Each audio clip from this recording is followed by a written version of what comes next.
अस्सलाम वालेकुम बेटा, मैं सिद्रा फार्माकोलॉजी डिपार्टमेंट से। तो लास्ट लेक्चर में हमने एंटीकोगुलेंट स्टार्ट किए थे। उसमें हमने फर्स्ट ग्रुप ऑफ एंटीकोगुलेंट्स पढ़े थे, वो थे जी इंडायरेक्ट थ्रोम्बिन इनहिबिटर्स। इसमें आपका हेपरिन आ गया था, ठीक है, high molecular weight heparin, low molecular weight heparin और फॉन्डापेरिनॉक्स। आज हम देखेंगे जी डायरेक्ट थ्रोम्बिन इनहिबिटर्स। ठीक है जी, मैकेनिज्म में बेटा क्या डिफरेंस है। जो इनडायरेक्ट थ्रोम्बिन इनहिबिटर्स थे, basically they were exerting their anticoagulant effect by inactivating thrombin through antithrombin। ठीक है, डायरेक्टली थ्रोम्बिन को नहीं करते वो cleave, but they act through antithrombin. अब एंटीथ्रोम्बिन क्या था ये आप एक बार रिवाइज कर लो पिछले लेक्चर में। ठीक है, एज़ कम्पेयर टू दैट जो डायरेक्ट थ्रोम्बिन इनहिबिटर्स हैं, दे exert their anticoagulant effect by directly binding to the active site of thrombin। अब इसमें you should know the role of the thrombin, जो पिछले लेक्चर में आपको डिटेल में बताया था कि कोगुलेशन में थ्रोम्बिन का रोल क्या है। It has got central role in this haemostasis system, ये जो आपको कोगुलेशन का सिस्टम है इसमें। ठीक है, तो they are basically directly inactivate कर रहे हैं थ्रोम्बिन को विच इज़ फैक्टर 2। ठीक है जी, तो this is a comparison you should know between the indirect thrombin inhibitors and the direct thrombin inhibitors, जो हम आज देखेंगे। अच्छा जी, इसमें बेटा ये छोटा टॉपिक है, आपको जो इनडायरेक्ट थ्रोम्बिन इनहिबिटर्स हैं हेपरिन, वो बहुत डिटेल में करना पड़ता है। लेकिन ये डायरेक्ट थ्रोम्बिन इनहिबिटर्स ये कंपेयर करके कि कहाँ हम डायरेक्ट थ्रोम्बिन इनहिबिटर्स प्रेफर करते हैं किन कंडीशंस में। ठीक है, लेकिन ये थोड़ा सा आपको टच करना पड़ेगा। इसमें थोड़े 3-4 नाम आते हैं, थोड़ी सी उनकी करेक्टरिस्टिक्स क्या हैं, हेपरिन से सिमिलैरिटीज़ क्या हैं और हेपरिन से डिफरेंसेस क्या हैं। ठीक है, बस आपने इतना कंपेयर करके इसको याद रखना है। इसमें 4 नाम आ जाएंगे डायरेक्ट थ्रोम्बिन इनहिबिटर्स में। सबसे पहले आपके पास आ जाएगा hirudin and bivalirudin. These are known as bivalent DTIs, bivalent direct thrombin inhibitors. Bivalent का क्या मतलब है बेटा, they bind at 2 sides on the thrombin. Thrombin is factor 2, जिसको ये इनएक्टिवेट करते हैं, उसकी 2 साइड्स पे बाइंड करते हैं। वन इज़ द कैटालिटिक और एक्टिव साइड, ठीक है, जहाँ वो प्रोसेस हो रहा होता है, जो वो कैटलाइज करता है। And secondly at the substrate recognition site, that's why they are known as bivalent DTIs। इसमें जो हेरोडीन है, this is the irreversible thrombin inhibitor, जो कि ओरिजिनली obtain किया गया था from leech saliva। ठीक है जी, it is not used as such, इसकी हम recombinant form यूज़ करते हैं as anticoagulant, that is लिपेरोडीन। ठीक है जी, तो ये आपको थोड़ी सी डेफिनेशन बताओ हेरोडीन की और लिपेरोडीन की। अच्छा, इसमें हम सिर्फ देखना क्या है, आपको पता हो these are what are the direct thrombin inhibitors. तो हम ही बात कर रहे हैं हम, these are hirudin and lepirudin. उनका सोर्स क्या है, लीच सलाइवा। ओरिजिनल जो है that is hirudin and recombinant form जो हम यूज़ कर रहे हैं दैट इज़ लिपेरोडीन। अब इनकी सिमिलैरिटीज़ क्या है विद हेपरिन और डिफरेंसेस क्या हैं। ठीक है, जस्ट लाइक हेपरिन बेटा दे आर एडमिनिस्टर्ड पावर इंट्रोडी देते हैं and they are monitored by APTT। ये सब चीज़ें हमने डिटेल में की हुई हैं पिछले। APTT क्या होता है, कैसे मॉनिटरिंग होती है, ये आपने वहीं से देख लेनी है। और डिफरेंसेस क्या हैं, what are the differences from the indirect thrombin inhibitors. सबसे पहले तो मैकेनिज्म में आ गया, obviously they were acting indirectly through antithrombin, heparin वगैरह। ये जो है they are acting directly, they are directly inactivating thrombin which is factor 2 in the coagulation cascade. ठीक है, इसका फ़ायदा क्या होता है कि they can directly reach and inactivate the fibrin ब्राउन thrombin in the thrombi, can action इनका लोकल ज़्यादा होगा। सेकेंडली बेटा जो हेपरिन है उसके साथ एक एडवर्स इफेक्ट था बहुत मेजर, हेपरिन इंड्यूस थ्रोम्बोसाइटोपेनिया। ठीक है, ये आपने अगेन पिछले लेक्चर से देख लेना है क्या था वो। लेकिन इस ग्रुप का जो लिपेरोडीन का जो प्लस पॉइंट क्या है कि it has got little effects on platelets.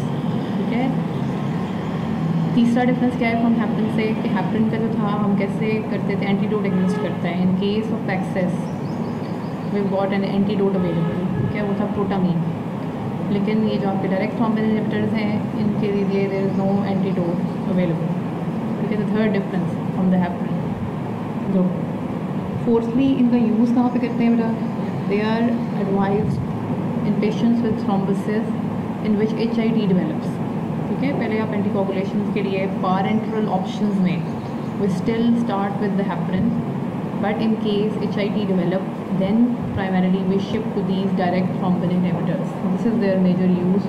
हेरोडीन और लिपेरोडीन का यूज़ जो है in cases where patient develops HIT, ये MCQ पॉइंट है, आपसे पूछ लेते हैं कि अगर HIT डेवलप हो जाए तो किस एंटीकोगुलेंट पे आप शिफ्ट करते हो। ठीक है, तो ये 4 जो पॉइंट्स हैं अब शुरू में दिए हुए हैं, these are the differences from the indirect thrombin inhibitors से डिफरेंसेस इसके क्या हैं, और जो 5th पॉइंट है सिमिलैरिटीज़ क्या हैं कि just like heparin it is given parenterally और मॉनिटरिंग जो है दैट इज़ सेम। मतलब आपने इतना सा करना है, कंपैरिजन ध्यान में रखना है। जी, अगर एडवर्स इफेक्ट्स क्या होंगे, हेरोडीन और लिपेरोडीन की बात हम कर रहे हैं, उसमें एक life threatening anaphylactic reactions can develop in some patients, क्योंकि ऑब्वियसली सोर्स जो है दैट इज़ नॉट ह्यूमन।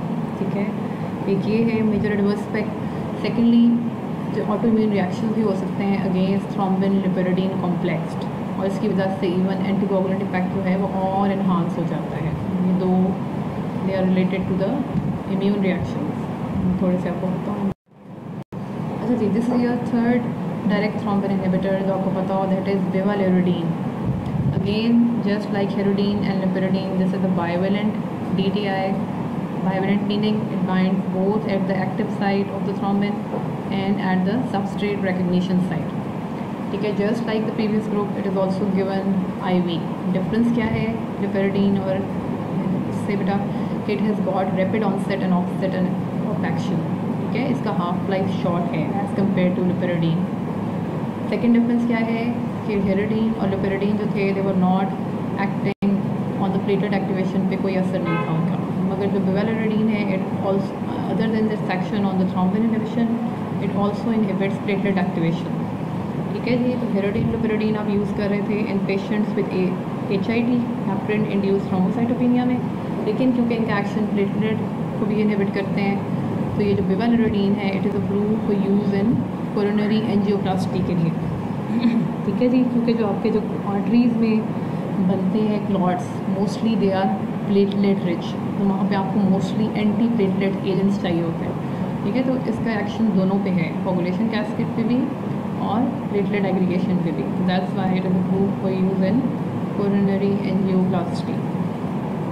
तो डिफरेंस क्या है, थोड़ा सा शॉर्ट हाफ लाइफ है और प्लेटलेट एक्टिवेशन की वजह से इसका यूज़ थोड़ा डिफर कर रहा है दूसरे ग्रुप से।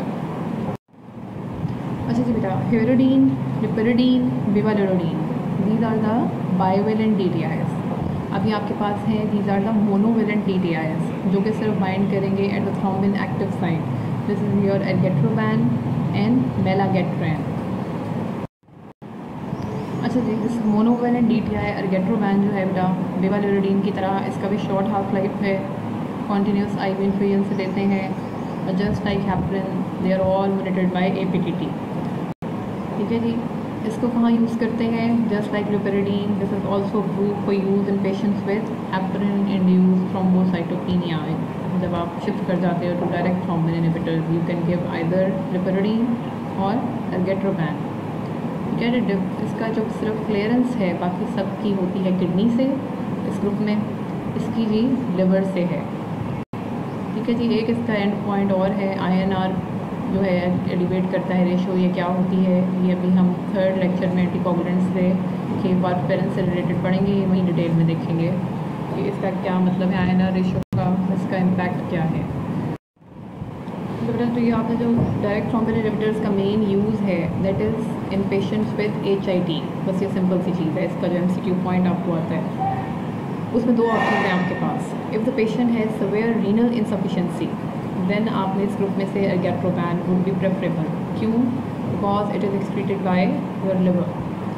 But if the patient has severe hepatic insufficiency, फिर आपने HIT अगर उसको डेवलप हो जाती है तो ये आपको shift to lepirudin because it is excreted by kidneys. इसलिए आपको ऑप्शन पता हो, जो इम्पॉर्टेंट MCQ पॉइंट इसमें यही है। अच्छा जी, इस ग्रुप में बेटा हमने 3 जो देखे हैं, hirudin, lepirudin, bivalirudin and argatroban, they are all given parenterally. This is the last one dabigatran जो कि which is the only one which is available orally. ठीक है, ये ओरल डायरेक्ट थ्रोम्बिन इनहिबिटर है डेबिगैट्रिन। ठीक है, it is a product meaning inactive है when it is given as such, और मेटाबलाइज होती है into the body to its active component known as DTI melagatran. ठीक है जी, डेबिगैट्रिन के तौर पे देते हैं, एंड एक्टिव एजेंट क्या है जी मेलागेट्रिन। अब इसके एडवांटेजेस क्या हैं, ये बेसिकली दोनों के ग्रुप्स की जो डिसएडवांटेजेस हैं, जो हेपरिन के डिसएडवांटेजेस थे और जो आप आगे ओरली देखोगे हम एंटीकोगुलेंट वारफेरिन देते हैं उसके जो ड्रॉबैक्स हैं, वो उन दोनों को कवर करता है बेसिकली। ठीक है जी। हेपरिन के साथ हाई मॉलिक्यूलर वेट हेपरिन का बहुत बड़ा ड्रॉबैक क्या था जी, कि it has got unpredictable pharmacokinetics and bioavailability. ठीक है, एज कम्पेयर टू दैट जो डेबिगेट्रिन है, it has got predictable pharmacokinetics, ठीक है, एंड प्रिडिक्टेबल बायोअवेलेबिलिटी। इसका फ़ायदा क्या होता है जी, is due to unpredictable pharmacokinetics of high molecular weight heparin बेटा वी रिक्वायर्ड उसको मॉनिटर करना पड़ता है कंटिन्यूसली। ठीक है, इसकी क्योंकि प्रिडिक्टेबल फार्माकोकाइनेटिक्स है तो इसके साथ no need for routine coagulation monitoring is required.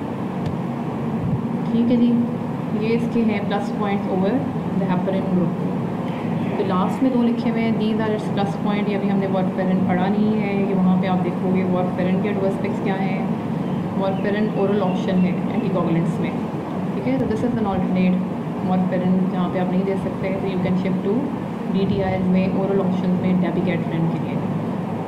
तो वारफेरिन का ड्रॉबैक हम देखेंगे कि it has got slow onset and offset of action. ठीक है, इसका नुकसान क्या होता है, एंटीकोगुलेशन जो इफेक्ट है वो फ़ौरन डेवलप नहीं होता है and you need to overlap that with additional anticoagulant drugs. Warfarin देने से पहले आपको कोई और एंटीकोगुलेंट दवाई शुरू करनी पड़ती है, लाइक हेपरिन देते हैं या कोई और देते हैं, क्योंकि warfarin has got slow onset and offset of action. लेकिन एज़ कम्पेयर टू दैट जब डेबिगेट्रिन आप ओरली यूज़ करोगे तो you do not require to overlap it with additional anticoagulant drugs. This is a very major adverse plus point.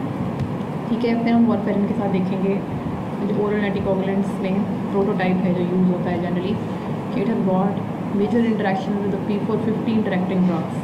ठीक है, जिसके interaction wide spread है, पूरा टेबल है जो आपने याद करना है। तो as compare to that oral anticoagulant option में dabigatran has a plus point over warfarin, okay, it lacks these interactions with the P450 interacting drugs। ठीक है जी, तो ये इसके दो जो नीचे लिखे हुए हैं and these are the plus points it has over warfarin, और जो ऊपर लिखे हुए हैं तीनों these are the plus points it has over heparin। वैसे फिर आपको पता होगा किस ग्रुप में फॉल करते हैं, ये 4-5 आपने करने हैं, नाम इनके, मैकेनिज्म इनके, और थोड़ा सा हर किसी कंपैरिजन देख लेना है हेपरिन से, सिमिलैरिटीज़ क्या हैं और डिफरेंसेस क्या है थोड़े से। नेक्स्ट में इंशाल्लाह हम वारफेरिन जो है बेटा वो डिटेल में देखेंगे। चलो।